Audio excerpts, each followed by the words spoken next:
Jeremías capítulo 17, verso 9 y verso 10.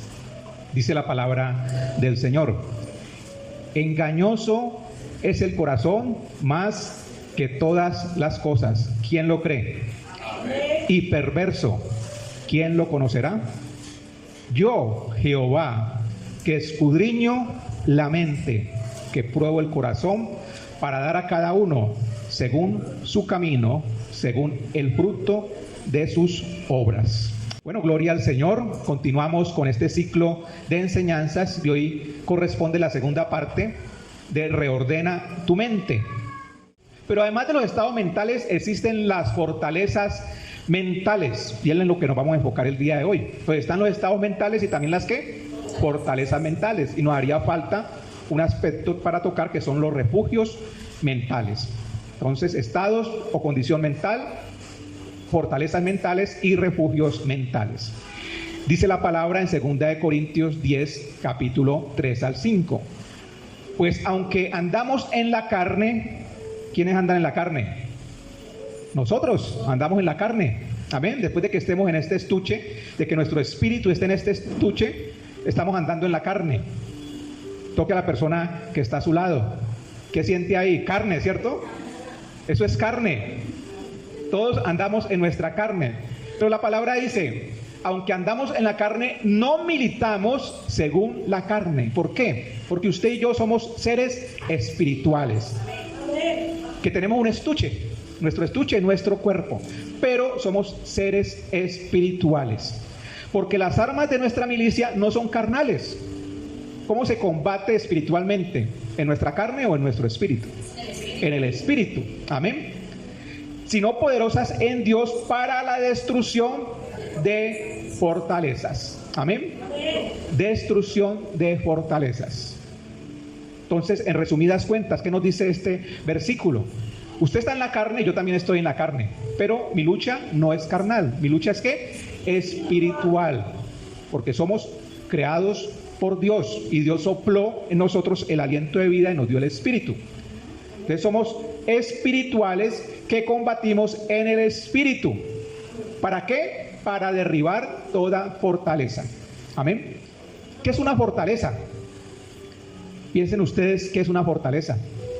¿Han tenido la posibilidad, o hemos tenido la posibilidad de ver un castillo? ¿Hemos estado dentro de un castillo? ¿Cómo lo ve usted? ¿Es una fortaleza un castillo? Claro que sí, y fue construido con ese propósito, para cuidar a las personas que estuvieran dentro de ese lugar, también de preservar alimentos, agua, y es una fortaleza, y está construido de tal manera de que cuando alguien se acerca, lo pueden ver desde lejos, los vigías, y entonces dan una voz de alerta para que todos se preparen y no dejen penetrar al enemigo. Amén. Eso es una fortaleza. Pero en nuestro caso, mis hermanos, ¿qué tenemos que analizar o cómo queremos enfocar la prédica del día de hoy? En nuestro caso, nuestra mente puede estar con una fortaleza, y nosotros somos aquellos que debemos de penetrar a ella para derribarla. Amén. Entonces, no estamos dentro de la fortaleza, estamos por fuera de ella y queremos derribarla.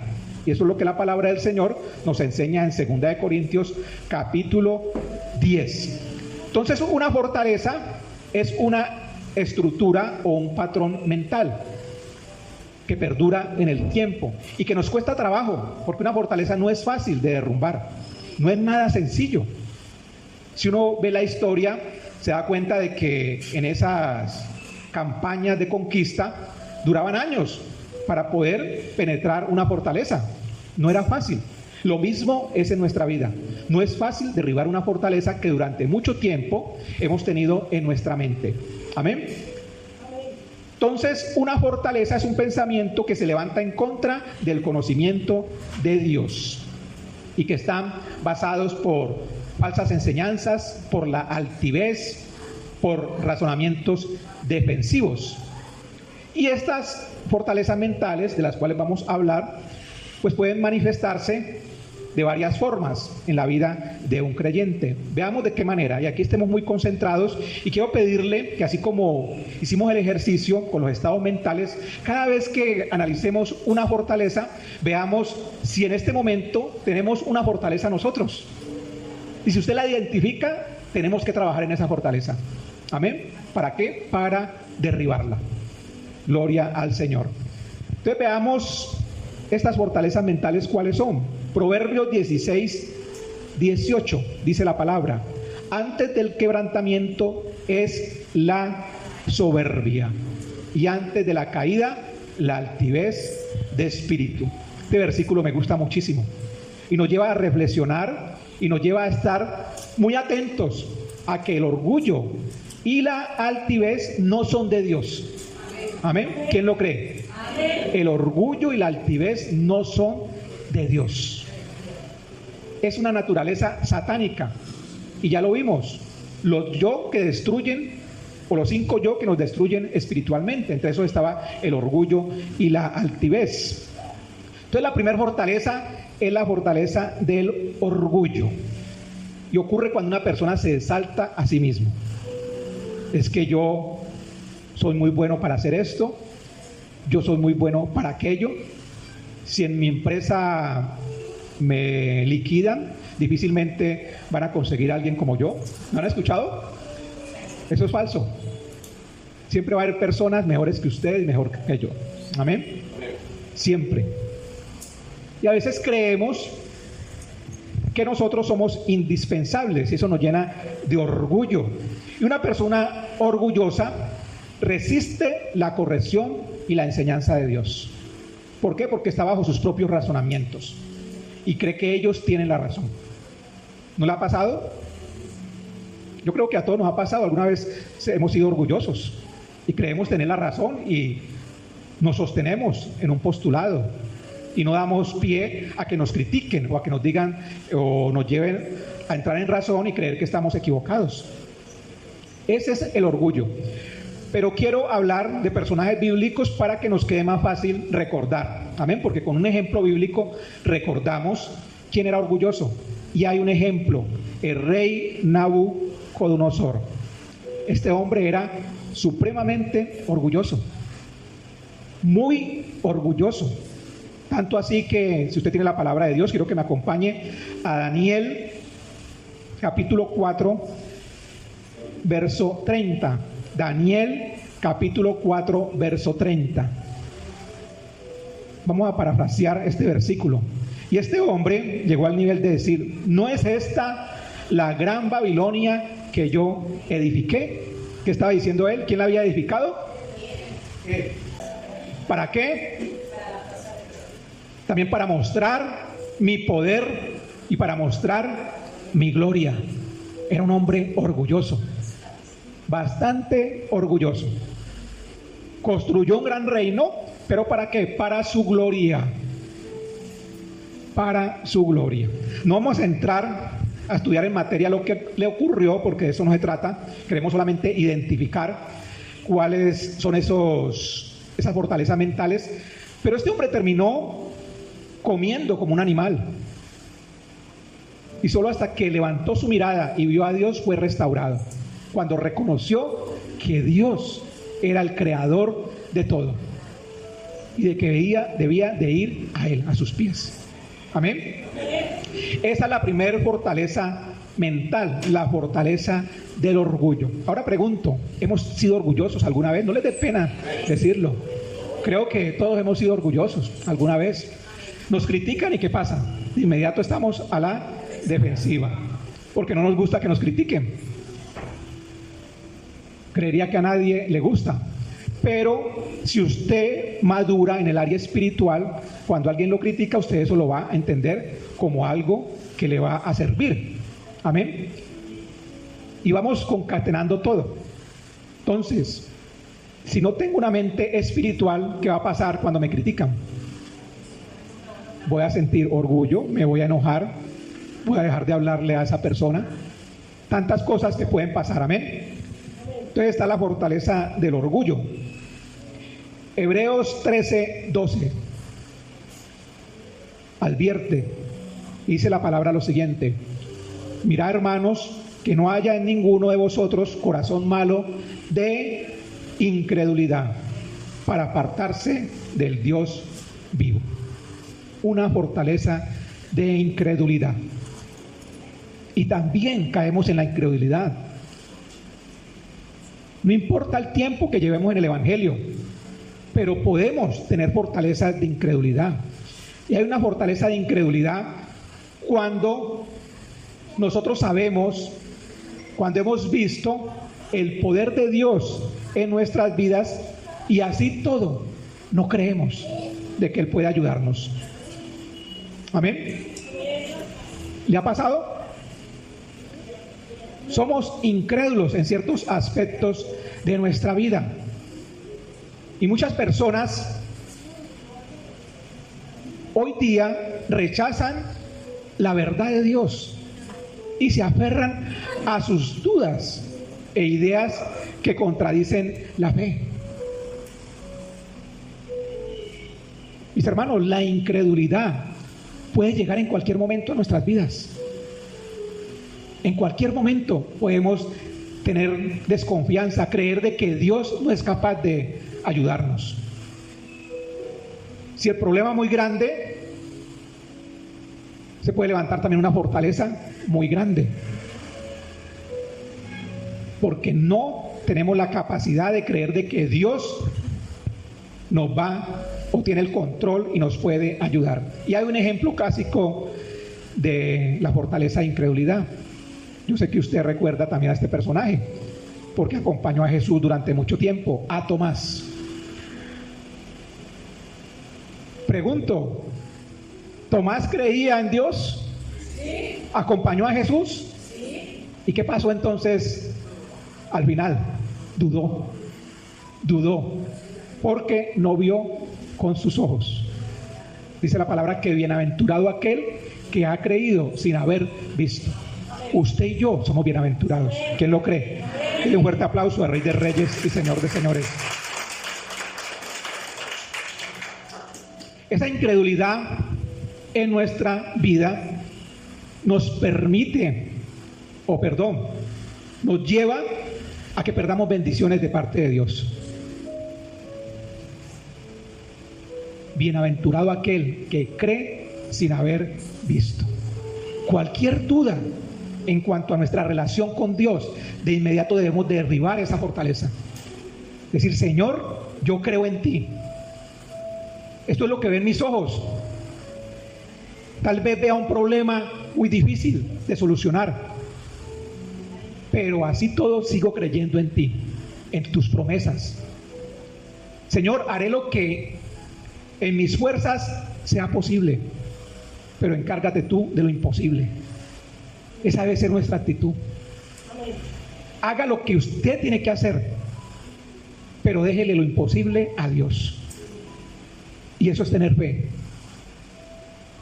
Un hogar destruido, ¿cómo debe ver su hogar usted? Un hogar de amor, lleno de paz, de gozo. Un hijo que va por mal camino, ¿cómo debe ver usted a ese hijo? Como un hombre de bendición. Pero cometemos el grave error de estar repitiendo lo que nuestros ojos ven. ¿Y qué decimos? Usted no sirve para nada. Usted es un fracasado.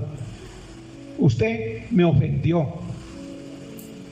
Tantas palabras dañinas que pueden salir de nuestra boca, porque estamos viendo con nuestros ojos, no con los ojos de la fe. Amén. Entonces la incredulidad puede ser una fortaleza muy grande. Y esta también las tenemos todos, las hemos tenido. Segunda de Timoteo 1:7. Porque no nos ha dado Dios espíritu de cobardía, sino de poder, de amor y de dominio propio. Una fortaleza de miedo. Vuelvo y pregunto, ¿quién ha sentido miedo en su vida? ¿Y los otros son muy valientes? Hay como 4 o 5 miedosos y los demás todos son valientes, gloria a Dios. Entonces salgamos a evangelizar. Amén. ¿Quiénes han sentido miedo? Todos hemos sentido miedo. Pero un miedo constante se convierte en una fortaleza mental. Podemos tener miedo por alguna situación que se nos presente, Pero si el miedo es constante, se convierte en una fortaleza. Y una fortaleza también difícil de derrumbar. Y hay un ejemplo también clásico, y es cuando Moisés envía a unos espías. ¿Los envía a qué? Con una tarea específica, a inspeccionar la tierra prometida. Estos hombres debían de tener o traer un informe acerca de qué era lo que veían en esa tierra. Dice la palabra que fueron 10 espías que trajeron un informe negativo, y solamente 2 hablaron de manera positiva. Amén. El miedo, mis hermanos, nos lleva a exagerar. El miedo nos lleva ¿a qué? A exagerar. Entonces supongamos que le hacen falta recursos para terminar el mes y se invade de miedo. ¿Y qué dice o qué puede salir de su boca? Es que no tengo ni un centavo. Se está atando con los dichos de su boca. Es que yo nunca termino el mes bien. Siempre lo termino en rojo. No sea malagradecido. ¿Cuántas veces se alimentó durante el mes? ¿Durmió en la calle? ¿Tuvo alimento? ¿Tuvo abrigo? Como le escuché a una persona hace poco, y me gustó lo que escuché de labios de un hombre, y me dijo, si el problema es de dinero, no es problema. Cualquier otra cosa puede ser problema, pero si el problema es de dinero, no es problema, porque de alguna u otra forma se soluciona. Y muchos hogares viven amedrantados, con temor, con el tema de las finanzas, y mantienen con miedo de lo que pueda ocurrir. Estoy colocando el ejemplo de las finanzas, pero podemos también tocar muchos otros aspectos. La enfermedad. Si usted vive pensando en que se va a enfermar, ¿qué va a ocurrir? Se enferma. Porque la mente cómo actúa, y eso es lo que queremos que usted entienda. Nuestra mente puede ayudarnos a muchas cosas, pero también puede llevarnos a la destrucción. Si nosotros no tenemos control sobre los pensamientos, si no sabemos cómo filtrar esos pensamientos, podemos terminar levantando grandes fortalezas. Amén. Y eso es lo que queremos con la iglesia, que usted sea libre en Cristo, que haya una libertad en Cristo. Pero para que eso ocurra, necesita el conocimiento de la palabra de Dios. Amén. Hay 2 ingredientes, lo que hablamos, la oración, orar y accionar. Usted sin un conocimiento no puede accionar y queda la tarea incompleta, solamente orando.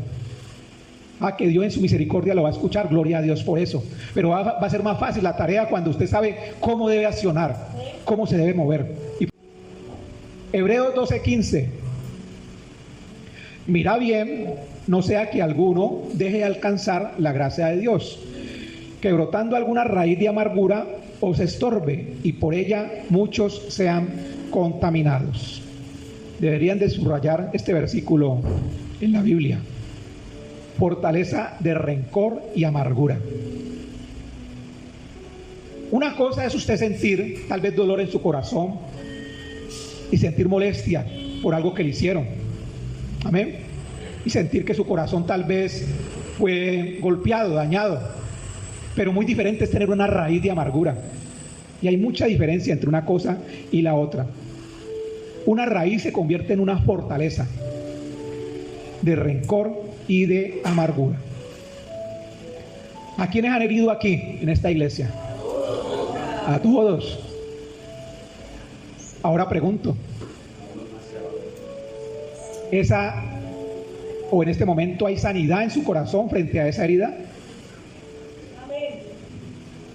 Amén, muy poquitos amenes. ¿Qué pasa con el resto que levantó la mano? ¿O están trabajando en eso? Bueno, si están trabajando o estamos trabajando, gloria a Dios. Pero no podemos permitir que se levante una fortaleza de rencor y de amargura. Porque una persona que tiene rencor y amargura en su corazón, se le conoce en la mirada. Mis hermanos, los ojos representan lo que su corazón siente.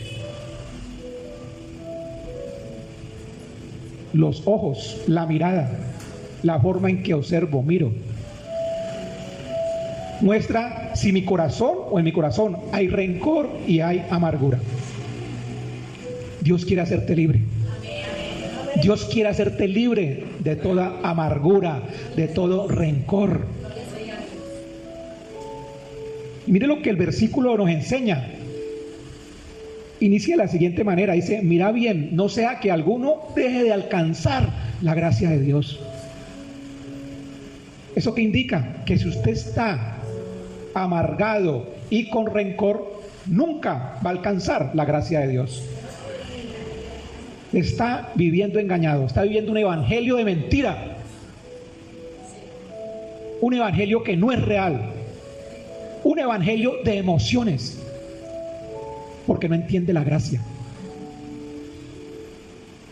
Si en este momento esa fortaleza le impide acercarse a Dios, debe derribarla de inmediato. Que la palabra es sencilla y es clara.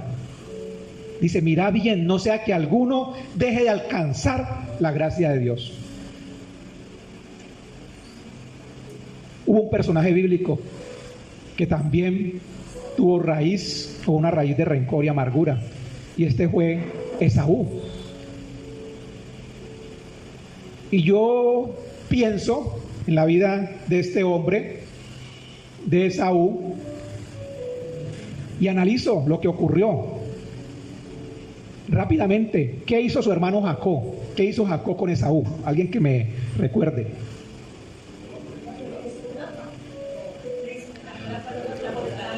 Lo engañó, ¿cierto? Ahora, ¿uno se siente bien engañado? No, ¿cierto? Nadie que se va a sentir bien engañado. Entonces Esaú tenía razón con lo que dijo. Yo estoy tan frustrado, tan engañado. Me cogió con hambre.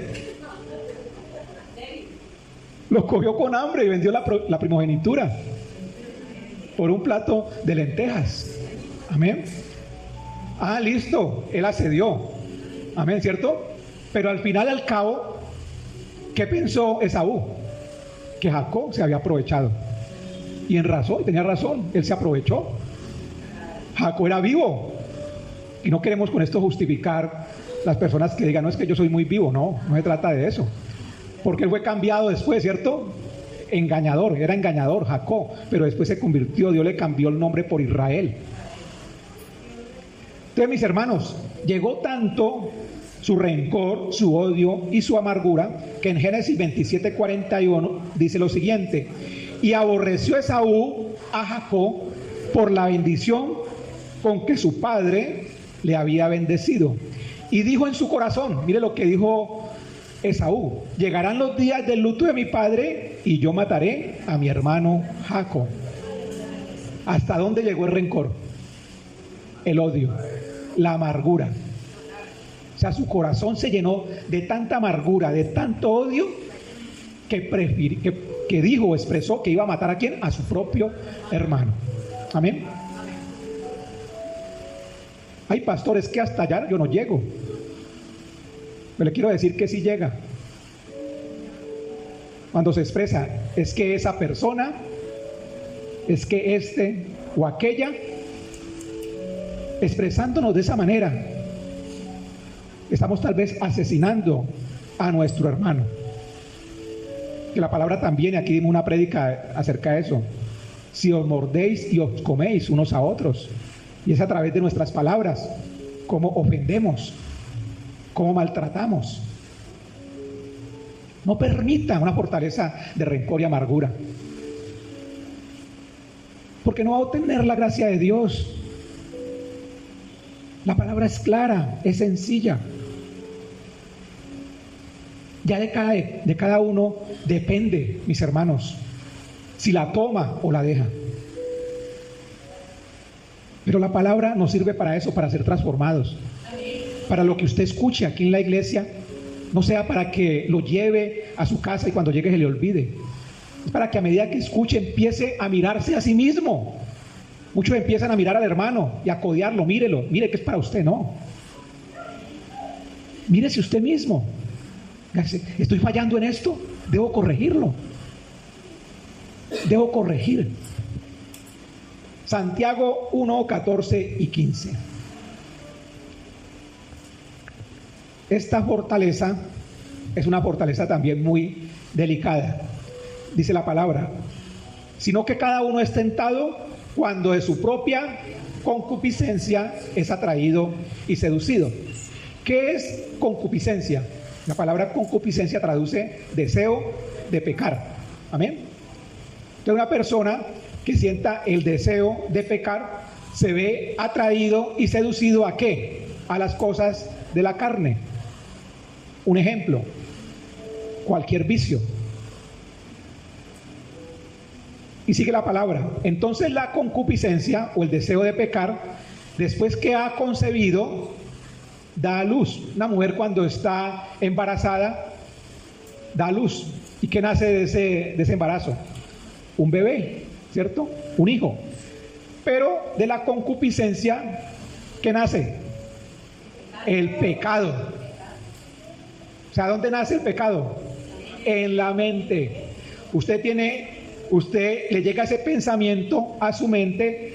Recuerden que hay una comunicación directa entre su mente y el corazón. Entonces, después de que llega a nuestra mente, baja el corazón, se alberga en su corazón. Amén. Y su corazón da luz. ¿Da luz qué? El pecado.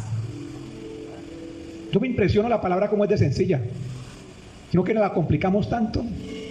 ¿Por qué? Porque tratamos de justificarnos. Y eso es lo que pasa con nosotros los creyentes. Es que si yo cometí este pecado lo hice por esto. Es que si yo no le hablo a mi esposa es porque ella ha portado mal conmigo. Y entonces justificamos. Y a diario vivimos justificándonos. Pero la palabra es clara. Entonces la palabra aquí nos dice: usted tiene un mal pensamiento. ¿Qué debe hacer con ese mal pensamiento? Derrúmbelo. Porque se va a convertir en una fortaleza, y en este caso una fortaleza de lujuria. Esta fortaleza se forma cuando una persona es consumida por sus deseos impuros. Ahora vuelvo y pregunto: ¿ha tenido usted un deseo impuro?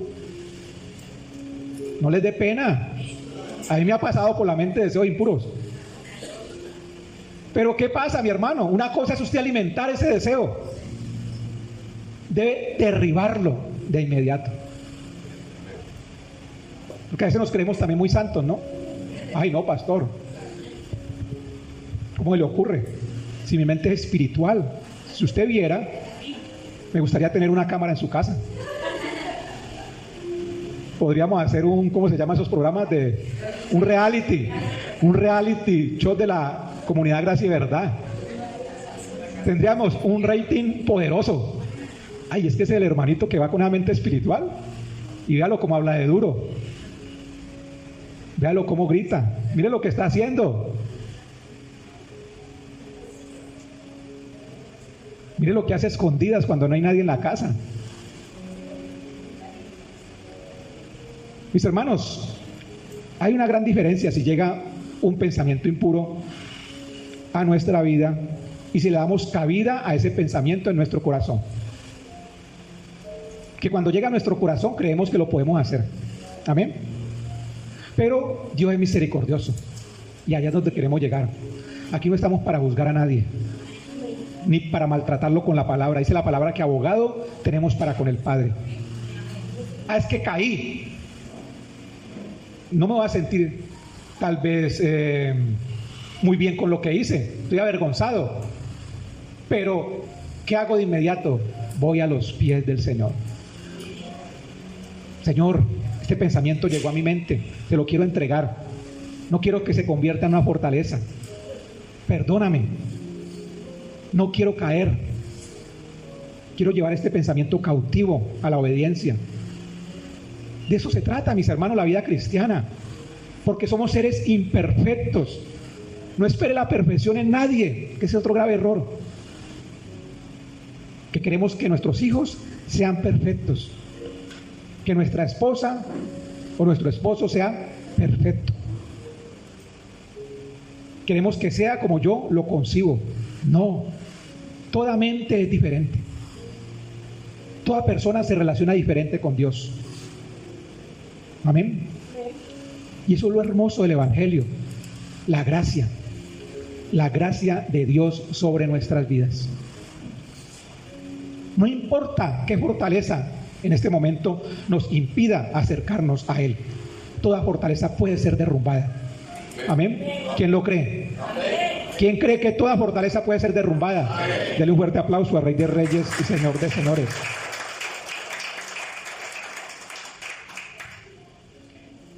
Y vemos un ejemplo en la palabra en 2 de Samuel, capítulo 11, acerca del rey David. Y este hombre tuvo un pensamiento lujurioso. ¿Con quién? Con Betsabé. Amén. Dice la palabra que él un día se asomó a su terraza y vio que esta mujer se estaba bañando, desnuda. ¿Qué permitió él en su corazón? Que se albergara un pensamiento de lujuria. Entonces, cuando él la vio, o sea, él la vio por la vista, eso lo vimos ahora 8 días, ¿no? Cuando la tentación en el huerto del Edén. ¿Qué hizo Eva? Ella vio el fruto que era codiciable. Entonces, ¿qué vio David en Betsabé? También la vio codiciable. Entonces no era un fruto, era un cuerpo codiciable. Y tengo el poder para que esa mujer venga hacia mí, porque tengo los recursos, soy el rey. Si la mando a llamar, ella va a venir, no va a chistar, no va a decir nada, porque yo tengo el poder. Amén. Entonces vio todo servido en bandeja de plata y la mandó a traer. Y ya vimos la consecuencia de lo que ocurre. Una sola mirada lo llevó al asesinato. ¿Qué hubiera pasado donde David hubiera visto a la mujer y de inmediato hubiera entrado? Y como siempre lo hacía, ¿no? Iba a los pies del Señor y le decía: Señor, dime qué hago. En ese caso no lo hizo. No se ve en ninguna parte en la palabra donde David fuera a los pies del Señor y dijera: aquí estoy, Señor, ¿qué hago? ¿Qué le hubiera dicho Dios? No lo hagas, porque Dios es atemporal y conoce nuestro pasado, nuestro presente y nuestro futuro. Y ya sabía lo que iba a ocurrir. Por una mirada lo llevó a asesinar a Urías, a ocultar el embarazo de esta mujer. Una fortaleza de lujuria, un pensamiento impuro que albergó en su mente y en su corazón. Pero no se desconsuele, mi hermano. Hay oportunidad, ¿quién lo cree? Hay oportunidad. Porque Dios conoce tu corazón y conoce el mío. Y sabes que si estamos aquí es porque le amamos, porque le necesitamos, porque queremos reconciliarnos con Él. Amén. Y eso es lo que busca el Señor, esa reconciliación.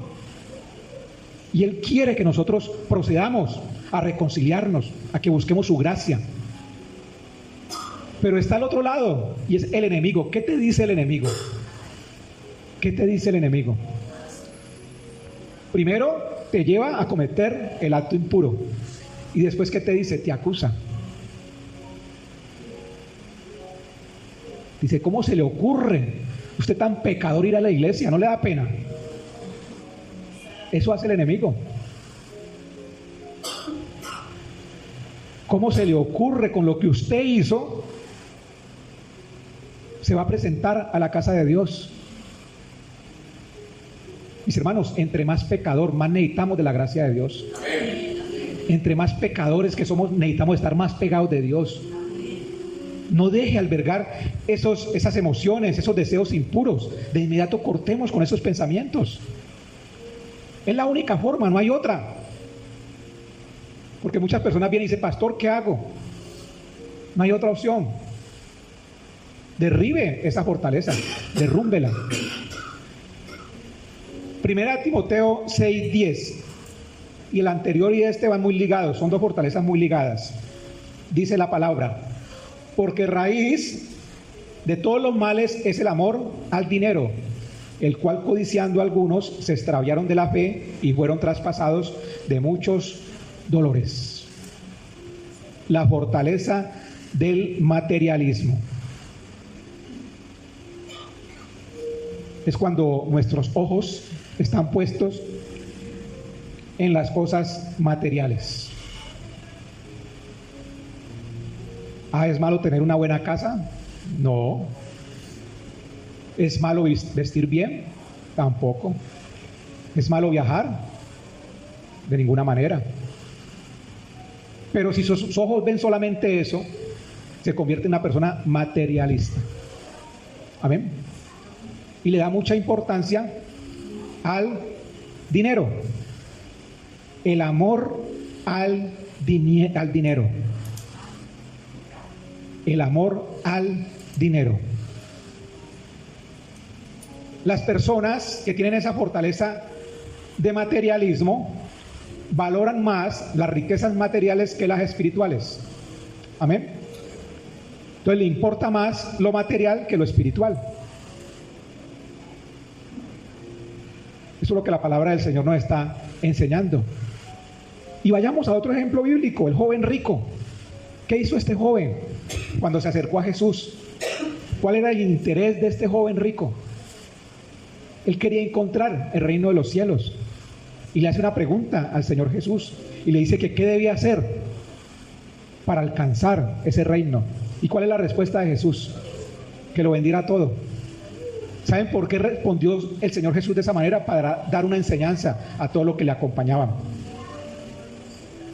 Porque donde está nuestro corazón, allí también está también nuestro tesoro. Amén. ¿Qué es lo que más amas en este momento? Si tu interés es por lo material, allí está tu corazón. Y si en tu corazón hay ese materialismo, mis hermanos, usted va a hablar siempre de dinero. Amén. Porque eso es lo que hay en su corazón. Usted expresa con su boca lo que hay en su corazón. Y el materialismo, la fortaleza de materialismo y de lujuria, pues van muy unidas. No permitamos que en nuestro corazón se levante una fortaleza de materialismo. No permita que esto pase, a que nos veamos o volvamos, idólatras del dinero. El dinero sirve para muchas cosas. Ayer escuchaba una frase, quiero compartirlas porque me gustó, y decía: el dinero puede calentarte, es como el fuego, decía, el dinero es como el fuego, puede calentarte pero también quemarte. Y es verdad, me gustó y es muy sabia.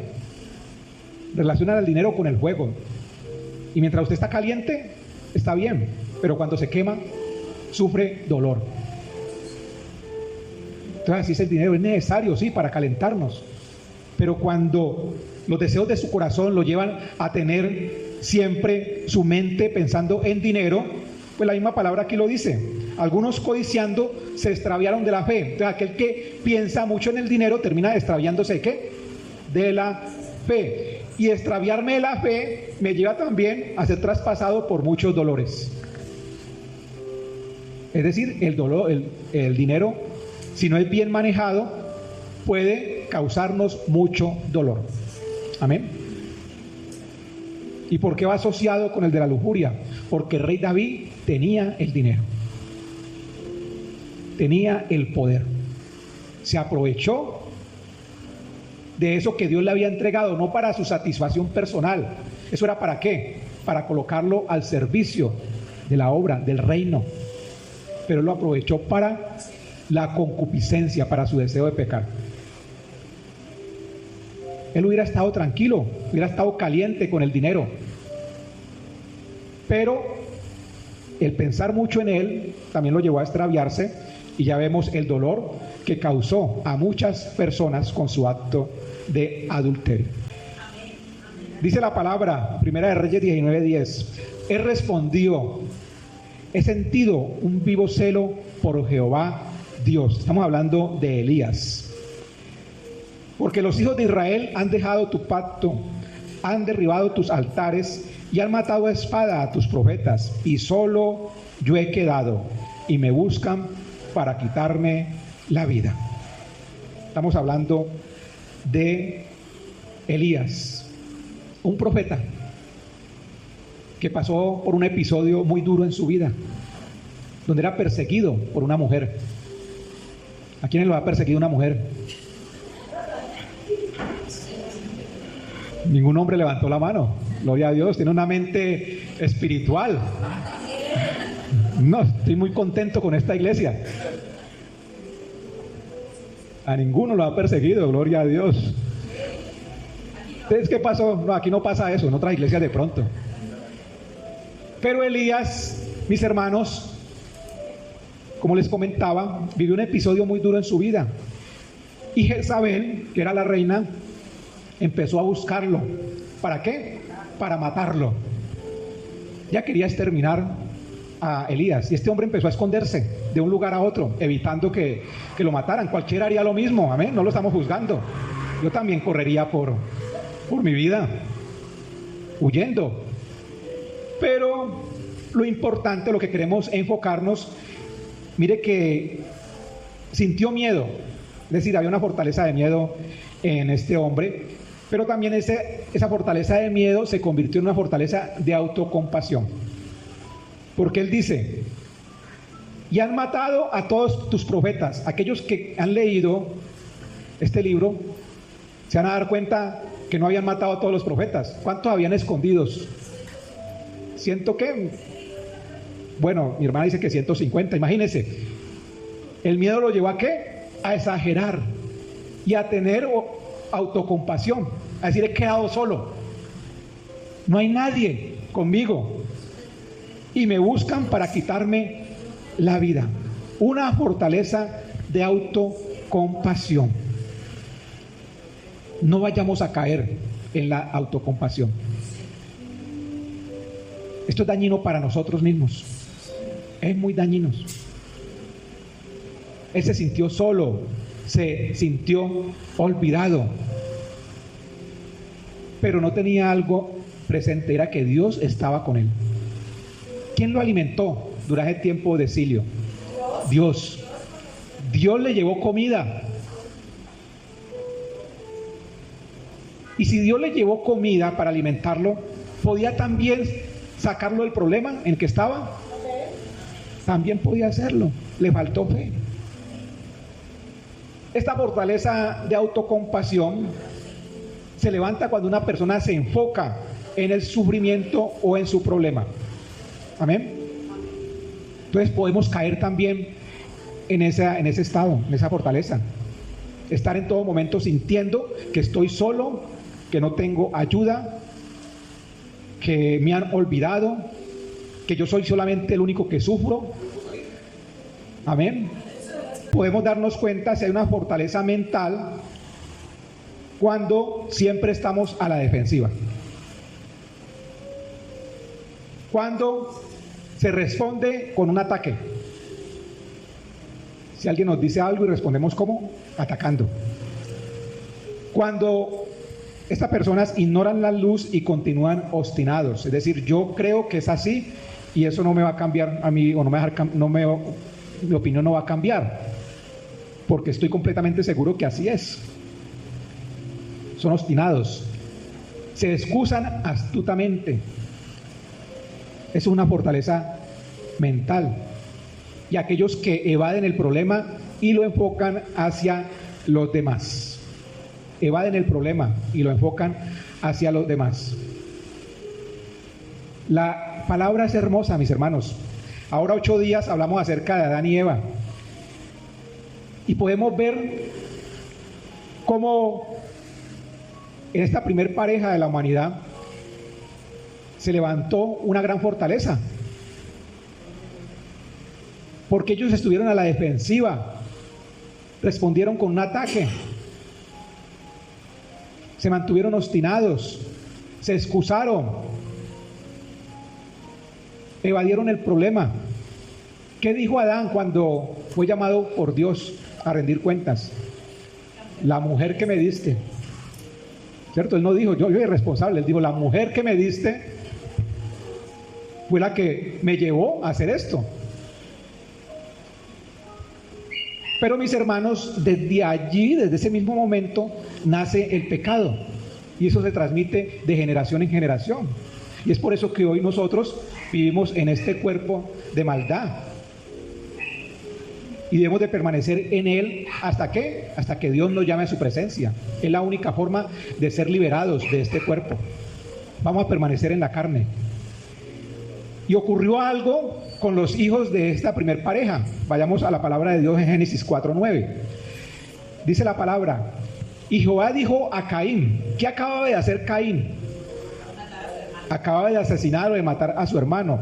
Y Dios le pregunta, con un tono amoroso, le pregunta a Caín, ¿dónde está Abel, tu hermano? Dios vio solo a Caín.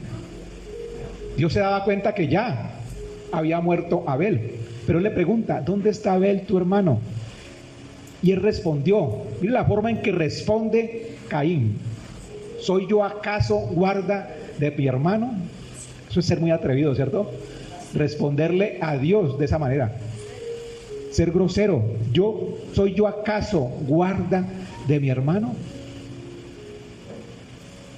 Aquí podemos ver una gran fortaleza, y una fortaleza es la defensa que nosotros a veces presentamos ante las circunstancias. Cuando nos defendemos a todo lugar es porque hay una gran fortaleza. Amén. Entonces, si usted se justifica, atención acá, mis hermanos, si yo me justifico es porque hay una fortaleza. Amén. Si yo digo, no, es que no creo que esté equivocado, me estoy defendiendo, hay una fortaleza. Porque el filtro es la palabra de Dios. Amén. Este es nuestro filtro. Y aquí es donde nosotros debemos de acudir. ¿Qué me dice la palabra de Dios frente a lo que estoy viviendo? Y ya para ir finalizando, mis hermanos, Salmos 139, 23, 24. Este versículo lo leímos también en la prédica anterior y me gustó muchísimo. Quiero que por favor volvamos a leerlo.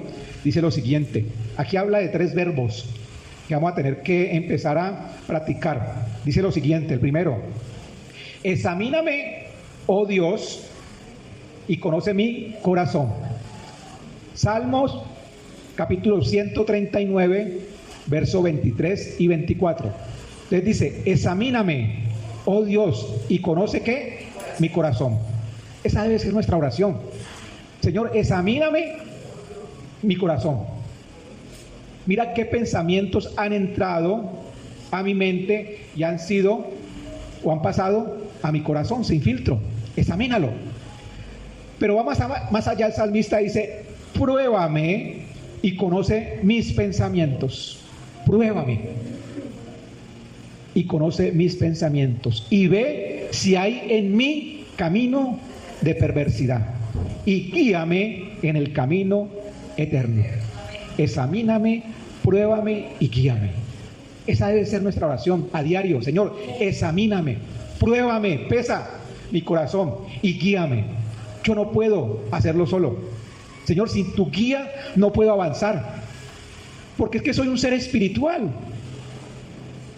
Amén. Y si soy un ser espiritual, debo dejarme de guiar, o debo dejarme guiar ¿por quién? Por Dios. Y eso fue lo que le ocurrió a Caín. Caín no dio lugar a que Dios examinara su corazón. De inmediato, ¿cómo respondió?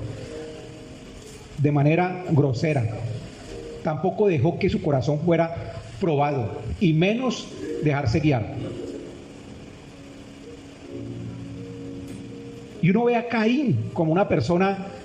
¿Quién le podría colocar Caín a su hijo? Hasta ahora no sé si hay alguien que llame así, debe de haber, ¿no? Pero que alguien bautice a su hijo con Caín. Con Caín. Y uno diría, bueno, es que todo lo que hizo Caín. Mis hermanos, a veces nos comportamos como Caín. A veces nos comportamos como él porque somos necios, no nos dejamos examinar, no nos dejamos que Dios nos pruebe y mucho menos que nos guíes. ¿Tienes fortalezas mentales? Pregúntele a la persona que está a su lado. ¿Tienes fortalezas mentales?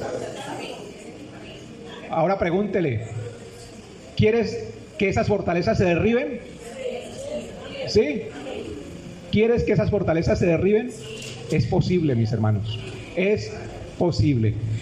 Porque la segunda parte de este versículo de introducción, que está en 2 de Corintios, leímos el capítulo 10, versos 3 y 4, pero vamos a leer la parte final, porque ahí se nos habla de la fortaleza. Recordemos que nos dice, engañoso es el corazón más que todas las cosas, ¿y qué? Y perverso. ¿Quién lo conocerá?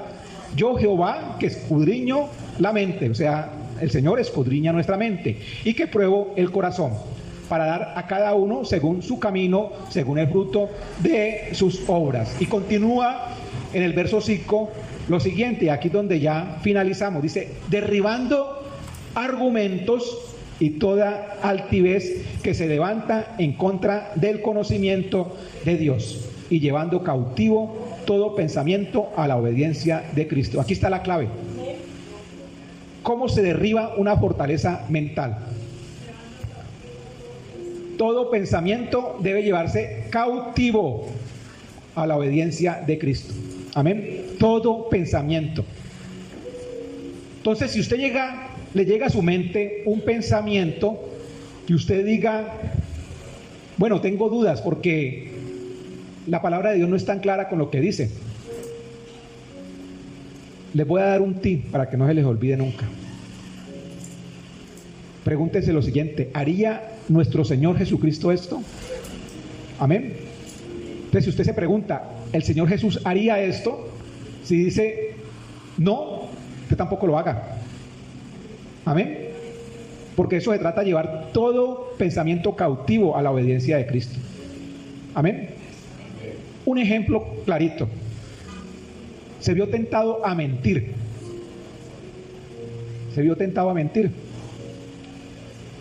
Y dice, bueno, si yo miento, tal vez me voy a evitar un regaño, tal vez voy a evitar que mi jefe no se disguste porque llegué tarde.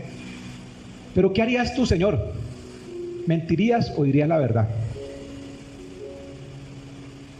¿Qué harías tú? ¿Qué haría el Señor? La verdad, ¿cierto? Así traiga consecuencias. Y empecemos a aplicar todo. Apliquémoslo en todo en nuestra vida. Con la mentira, con el robo, con alzar la voz en nuestra casa. Apliquemos este consejo. ¿Qué harías tú, Señor?